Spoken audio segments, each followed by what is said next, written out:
Welcome to the second part of chapter 22, section 2. And our last main idea is that unsaturated hydrocarbons have at least one carbon-to-carbon double bond. So we are going to focus on unsaturated hydrocarbons in this video. So this must be emphasized that an unsaturated hydrocarbon has at least one double bond. So if we're talking about only single bonds with saturated hydrocarbons, now we're talking about double and triple bonds. So their presence in a compound. Hydrocarbons that do not contain the maximum amount of hydrogen are referred to as unsaturated. So unsaturated hydrocarbons do not contain the maximum amount of hydrogen. Unsaturated hydrocarbons are hydrocarbons in which not all carbon atoms have 4 single covalent bonds. So some may have 2 or 3. An unsaturated hydrocarbon has 1 or more double bonds or triple bonds. Carbon atoms can easily form double and triple bonds to other carbon atoms, so multiple bonds between carbon atoms are common in organic compounds. And again, that is due to carbon's unique ability to form different kinds of bonds.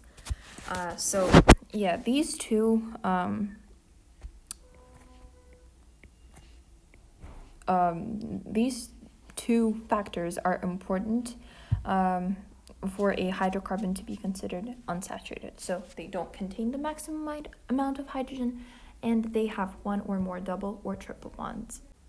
Now, one of the types of unsaturated hydrocarbons is an alkene. Alkenes are hydrocarbons that contain double covalent bonds. So this is a type of an unsaturated hydrocarbon that has double bonds. Some examples of alkenes are given in figure 2.8. Notice that because alkenes have a double bond, the simplest alkene, called ethene, has 2 carbon atoms. Now, carbon atoms linked by double bonds cannot bind as many atoms as those that are linked by only single bonds. And an alkene with 1 double bond has 2 fewer hydrogen atoms than the corresponding alkane. And that is because this bond right here moves here. Thus, the general formula for non-cyclic alkenes with one double bond is CnH2n. So, generally, alkenes will have twice as much hydrogen atoms as there are carbon atoms.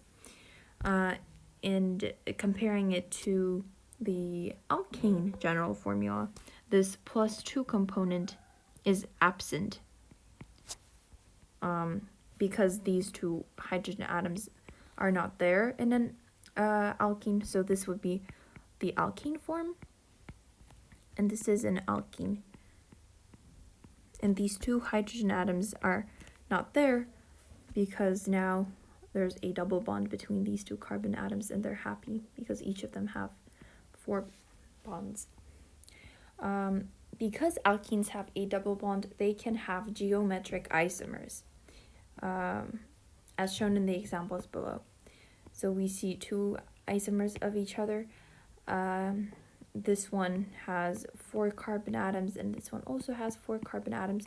So again, just to remind what an isomer is, both of these compounds have the same molecular formula, but they have different structural formulas. And they're geometric isomers because the shape, the location of bonds stays the same in both of them, but only the location of the individual components, subcompounds, and elements differ. So in the case of cis-2-butene and trans-2-butene, we see that these 2 are changed spots.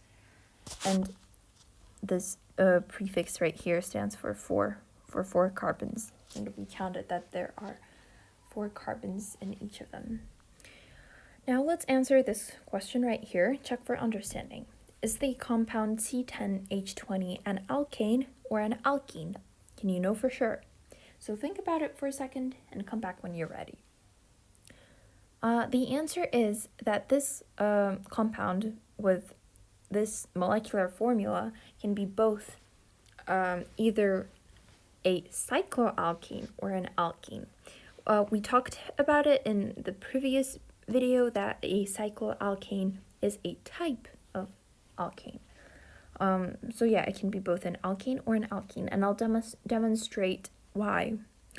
And to answer the second part of the question, we can't know for sure unless we have the structural formula. And then again, we come back to the notion of isomers. We can't know for sure from the molecular formula whether we're looking at whether we're looking at an alkene or an alkane, because we don't see the structure. So the alkane version of C10H20 would look like, to draw the bone structure, it would look like almost a circle, like a circle with 10 corners, 10 sides. I'll do my best to draw it. 1, 2, 3, 4, 5, 6, 7, 8, 9, and 10. It looks very sloppy, but yeah, imagine that there are 10 corners. And as we learned in a skeleton structure, every corner represents a carbon atom that has enough hydrogen atoms bonded to it to fill its outermost electron shell. Okay, so let's decode this now and write out every carbon atom so you can actually see how it looks like. 4, 5, 6, 7, 8, 9, and 10. All of these carbons are bonded to each other with a single bond. And then we need 2 hydrogen atoms for each carbon atom for the carbon atoms to be happy, because they all need 4 bonds. Yeah, and we just go on drawing them like this. So this compound would be called cyclodecane. Cyclo because it's circular, and decane because it has 10 carbon atoms, and the prefix deca stands for 10. And then the ane ending, this part, is representative of its type of hydrocarbon, that it's an alkane. So yeah, this is one option. So this would be our alkane, and our alkene would look like this if we were to draw a skeleton structure. 1, 2, 3, 4, and then the last one would have a double bond. Now this this structure would be called decene, and once again this prefix of dec is here to stand for 10 carbon atoms, and ene is our ending of alkene. Now again, let's decode this skeleton. There's a carbon atom at every end and corner. We have 4 and last carbon, so 5 carbons. They're all connected with a single bond except this last bond, which has a double bond. And then we need enough hydrogen atoms to fill each carbon's outermost electron shell. Most of them will have 2 hydrogen atoms attached to it, except the ones on the outside. So this one will have 1 hydrogen because it already has 3 bonds, 1, 2, 3, and 4. And then this carbon atom will have 2 hydrogen atoms. and this one on this carbon on the other side will have 3 hydrogens. So yeah, if you were to count all the hydrogen atoms, they correspond to this molecular formula, because both of these compounds have 20 hydrogen atoms. So yeah, this is the alkene version of C10H20, and this is an alkene. And we wouldn't know for sure whether we're looking at an alkene or an alkene unless we would see something like this, like one of these. Now, going further, let's look at figure 2.8. We have some structural formulas and ball and stick models. So ethene is the simplest alkene. It's the simplest alkene, and it has 2 carbon atoms bonded to each other with a double bond. Eth stands for 2 carbon atoms, prop for 3, and but for 4. Yep, and so again, the more carbon atoms there are in a compound, the more isomers the compound is going to have. And that is exactly what we see even in this case. When we have 4 carbon atoms, there are already at least 2 isomers. Now let's look at alkene nomenclature. The rules for naming a simple alkene are similar to those for naming an alkane. The parent hydrocarbon is the longest continuous chain of carbon atoms that contains the double bond. So it's very important to remember this when you will be naming alkenes, because your parent hydrocarbon should contain the double bond. So as in this example, we have the same 2 compounds, but this hydrocarbon would be the parent hydrocarbon and not like this longer one, because this longer one does not contain the double bond. The double bond is left behind, and our longest chain that contains the double bond is the parent hydrocarbon. Then the carbon atoms in the chain are numbered so that the first carbon atom in the double bond has the lowest number. So in order to find the direction that you want to order the parent hydrocarbon in, you would have to locate the double bond and then see whether the left or right element from the double bond would have the lowest number. So we have 1 pentene so far. Pentene came from the fact that there are 5 carbon atoms in the parent hydrocarbon, and the 1 is the location of the lowest number of the component that is joined by a double bond. The position number and name of the alkyl group are again, as always, placed in front of the double bond position number. This alkyl group has 2 carbon atoms, so it's an ethyl group. It is on the 2nd carbon atom of the parent hydrocarbon. So the name of the alkyl group is put in alphabetical order if there is more than 1 alkyl group. There's only 1 in this case, so it's simply ethyl without any prefixes, and it's 2-ethyl because it is found on the second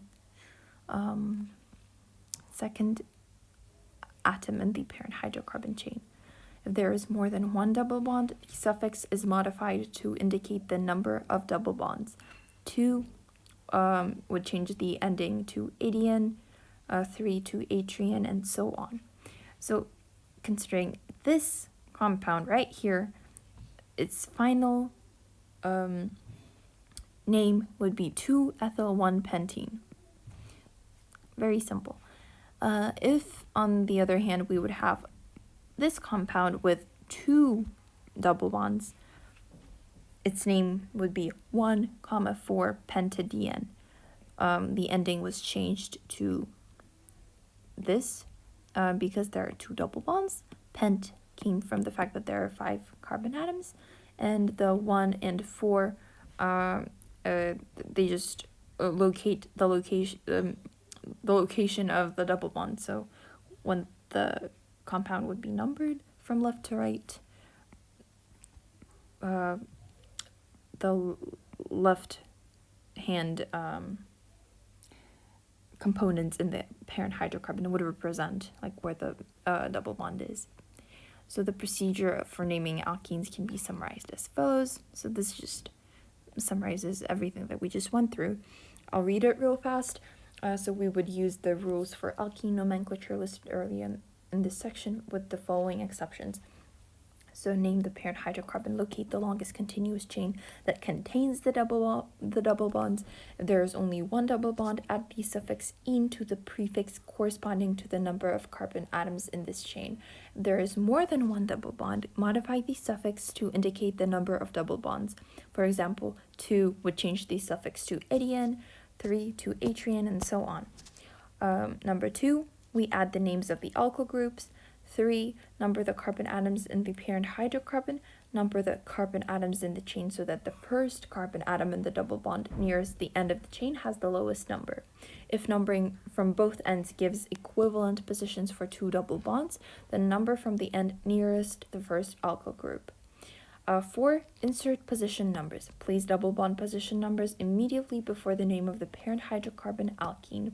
Place alkyl group position numbers immediately before the name of the corresponding alkyl group. And finally, we would punctuate the name, so put commas in between numbers and dashes in between numbers and words.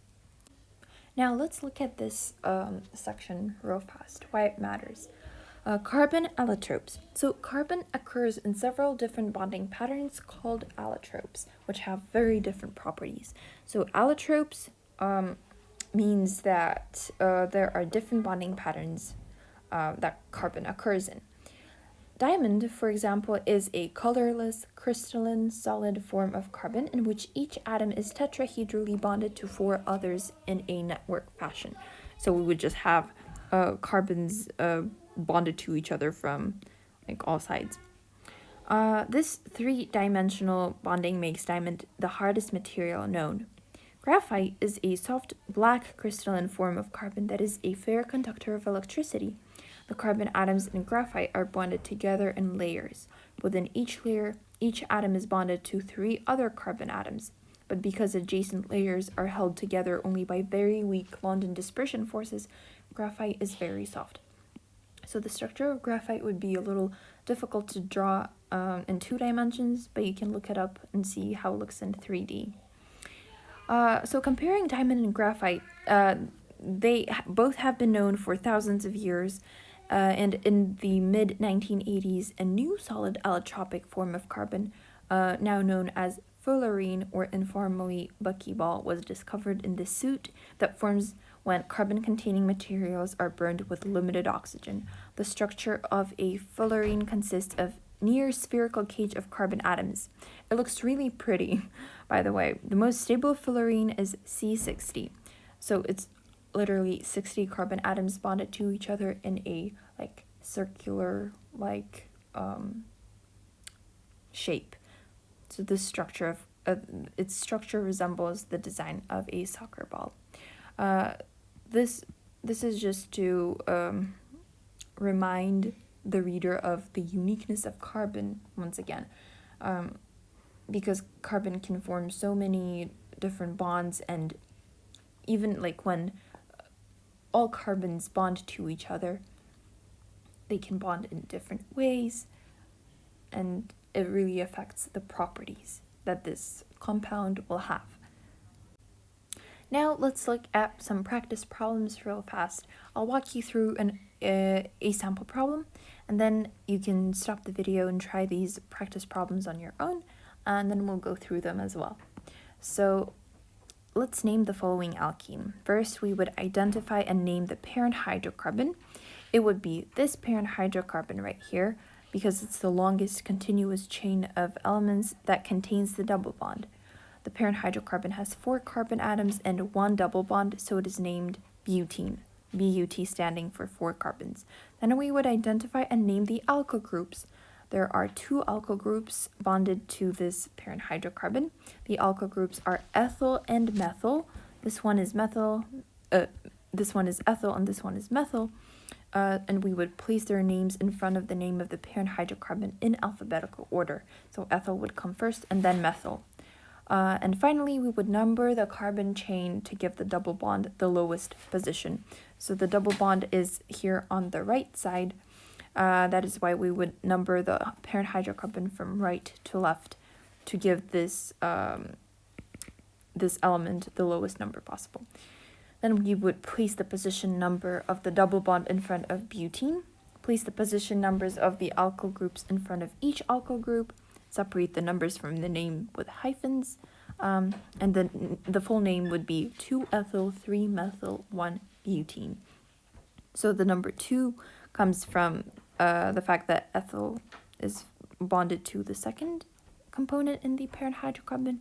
Number 3 is here, and 1-butene is from here.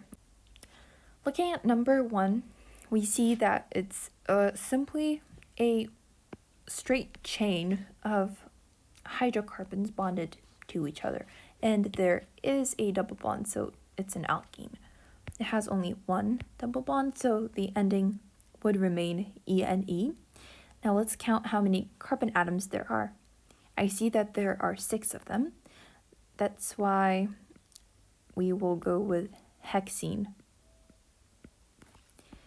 Now numbering the there is like no parent hydrocarbon because it's like a chain of hydrocarbons already, so we can number the hydrocarbon right away. We would number it from right to left because the double bond is closer to the right side. And now we'll find the location of the element that lies closer to the end, and it's under the number 2. So our final answer is 2-hexene. Number 2, here, so you won't confuse it with number 3. Finding the parent hydrocarbon for this one is pretty easy. Once again, it's like this straight chain of individual hydrocarbons, and there is a double bond, so we're good. We will go with butene because there's only one double bond, so the ending remains ENE, and BUT is for 4 carbon atoms, which we have in the parent hydrocarbon. Now, let's go and number the parent hydrocarbon. So I can't decide from which side to number it at first because there's 2 elements on either side of the double bond. That's why we will look at where the first alkyl group bonds to the parent hydrocarbon, and it's from the right side. That is why we will number the parent hydrocarbon from right to left so that the alkyl group has the lowest number possible. Now we will put the number 2 in front of butene because this element that is bonded with a double bond falls under the number 2, and then our alkyl group is a methyl group, and it is again under the number 2. So once again, it's 2.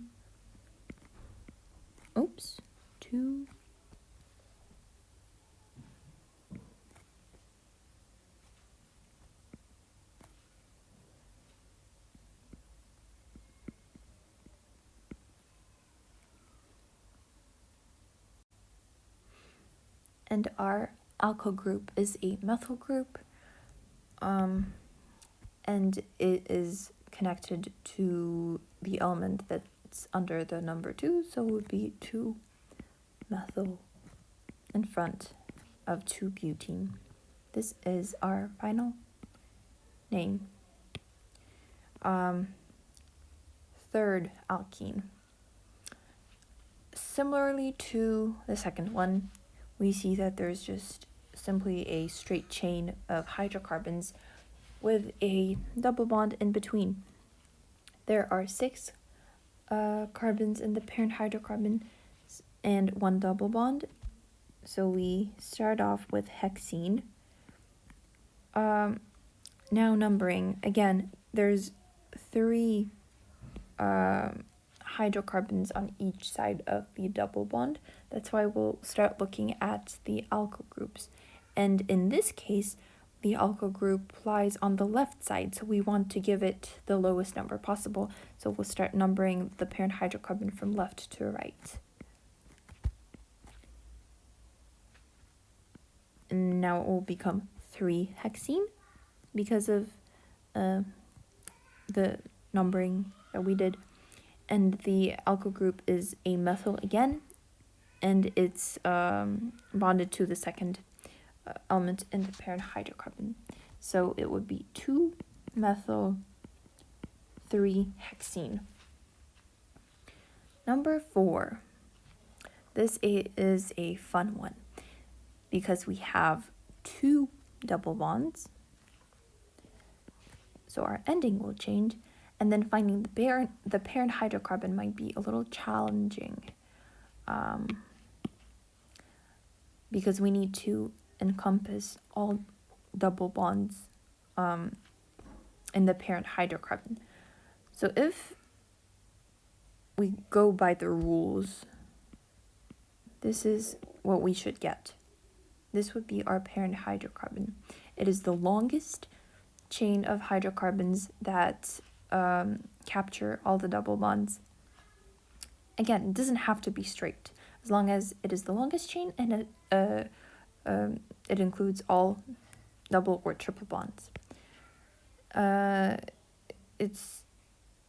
It must be.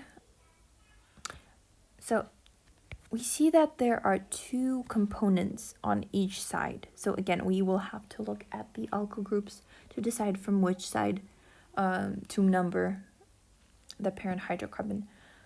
We see that there's a first methyl group that's attached to, like, presumably a second component, and then if we were to number it from this side, this methyl group would get the number 3, and this one would get the number 7. The number 6. So it's not better, we have to number the parent hydrocarbon from right to left. So 1, 2, 3, 4, 5, 6, and 7 in order to give this alkyl group the lowest number possible. Okay, so the parent hydrocarbon has 7 carbon atoms, so we would be dealing with hepta, and the ending would be dn because there are 2 double bonds. And now let's locate the double bonds. We'll have the number 2 and the number 5. So we're taking the hydrocarbons that are closer to the beginning of the chain. So 2, 5. Heptadiene is what we have so far. Now we're looking at the alkyl groups, and we have 2 CH3 groups, or 2 methyl groups. We don't have to look at the alphabetical order stuff, so it would be just methyl for now. Since there are 2 methyl groups, it would be dimethyl. And now we just have to indicate their location. Again, just like with heptadiene, we find that the alkyl groups are on the 2nd and the 5th item in the parent hydrocarbon. So again, it would be 2, 5 dimethyl 2,5-heptadiene. Finally, we will look at properties and uses of alkenes. Alkenes are nonpolar and show trends and properties similar to those of alkanes in boiling points and physical states. Now, I would like to stop here and go back to something that we covered in the last video. First off, alkenes are nonpolar. It's important to recognize that almost all hydrocarbons are nonpolar, so it shouldn't be like news that alkenes are nonpolar. Almost all hydrocarbons are nonpolar. And now this part is saying that the larger the molecule is, the greater mass it has, the stronger intermolecular forces, and the closer the atoms are to each other. Meaning that the larger the molecules, the more likely it is to be a liquid or a solid at room temperature and atmospheric pressure. For example, alpha farnesene has 15 carbon atoms and 4 double bonds, as shown in figure 2.9.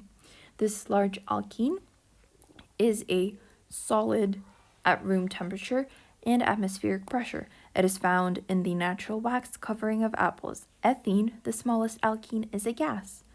Ethene is commonly called ethylene.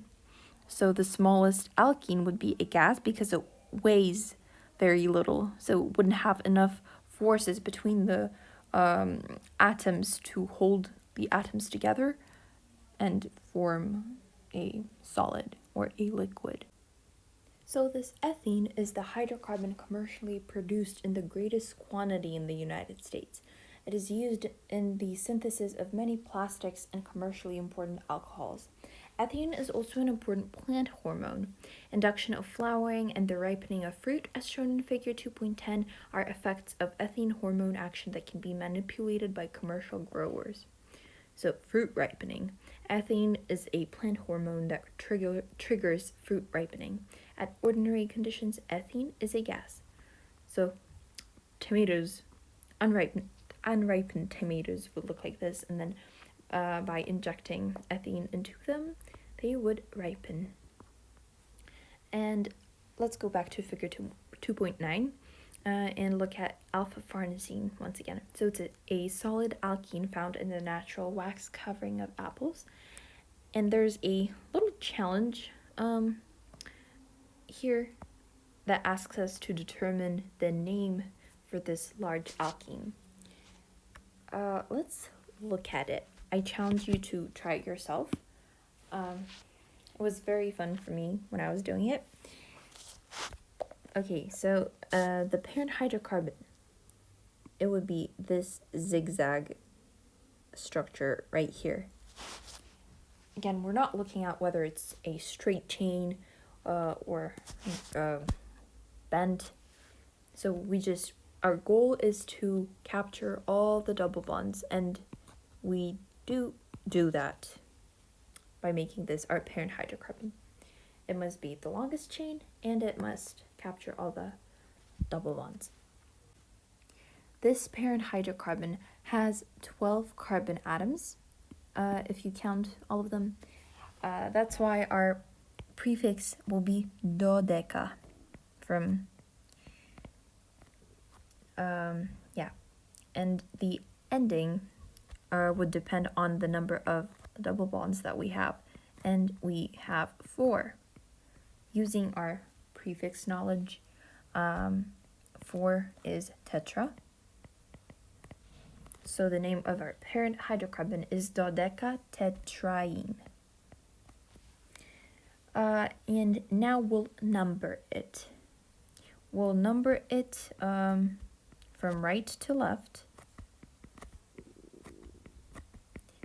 because the first double bond occurs closer to the right.